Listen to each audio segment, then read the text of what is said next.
আসসালামু আলাইকুম রহমতুল্লাহ। সম্মানিত ইসলাম প্রিয় মুসলিম তৌহিদি ভাই বোনেরা,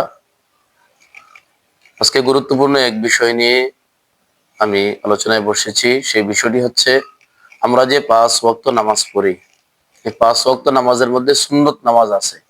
এই সুন্নত নামাজ আমরা অনেকে ছেড়ে দেই।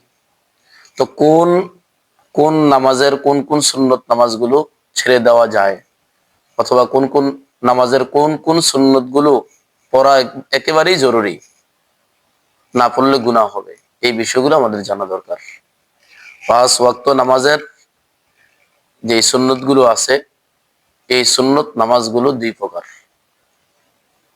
একটা হচ্ছে সুন্নতে মুআক্কাদা, আর একটা হচ্ছে সুন্নতে জায়েদা। সুন্নতে মুআক্কাদা যেগুলো, সেগুলো পড়তেই হয়, না পড়লে গুনাহ হয়।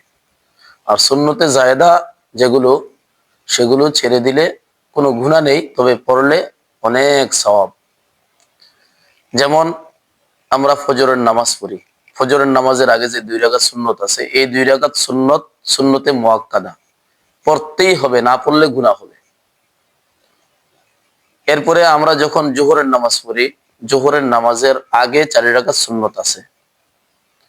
এই জোহরের আগে 4 রাকাত সুন্নত, এটাও সুন্নতে মুআক্কাদা পড়তেই হবে, না পড়লে গুনাহ হবে। জোহরের ফরজ 4 রাকাত পড়ার পরে 2 রাকাত সুন্নত, এটাও সুন্নতে মুআক্কাদা পড়তেই হবে, না পড়লে গুনাহ হবে। এরপরে 2 রাকাত নফল যে আছে, ওইটা পড়লে অনেক সওয়াব, না পড়লে কোনো গুনাহ নাই। আসরের 4 রাকাত যে ফরজ আছে, এই আসরের 4 রাকাত ফরজের আগে যে 4 রাকাত সুন্নত আছে, এই 4 রাকাত সুন্নত পড়লে সওয়াব, না পড়লে কোনো গুনাহ নাই। এই 4 রাকাতের মধ্যে কেউ যদি 2 রাকাতও পড়ে, তাহলেও কোনো সমস্যা নাই। কিন্তু মেইন ফরজ, এই ফরজের আগের সুন্নত নিয়ে আলোচনা। এরপরে মাগরিবের ফরজ 3 রাকাত পড়ার পরে যে 2 রাকাত সুন্নত, এই 2 রাকাত সুন্নত পড়া একেবারেই জরুরি। সুন্নতে মুআক্কাদা পড়তেই হবে, না পড়লে গুনাহ হবে। কিন্তু মাগরিবের 2 রাকাত সুন্নতের পরে আবার যে 2 রাকাত নফল আছে, ওই 2 রাকাত নফল পড়া সওয়াব, না পড়লে কোনো গুনাহ নাই।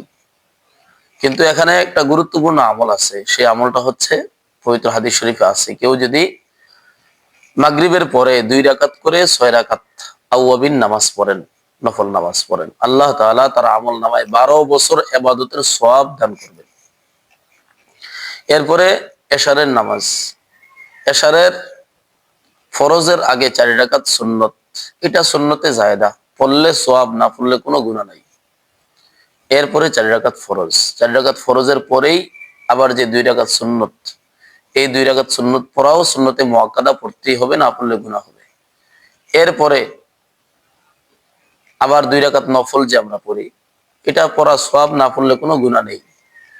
এরপরে 3 রাকাত ভিতির এশারের, এটা পড়তেই হবে, এটা ওয়াজিব।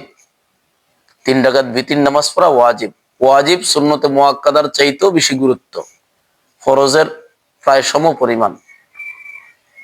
সুতরাং ভিতির নামাজ পড়তেই হবে। 3 রাকাত ভিতির নামাজ, এটা ওয়াজিব, না পড়লে মারাত্মক গুনাহ হবে। এরপরে আমরা ঘুমের আগে যদি অন্ততপক্ষে 2 রাকাত বা 4 রাকাত আমরা তাহাজ্জুদের নিয়ত করে পড়ে রাখি, হাদিসে পাকে আছে, তাহাজ্জুদের সময় তো শুরুই হয় এশারের পর থেকে।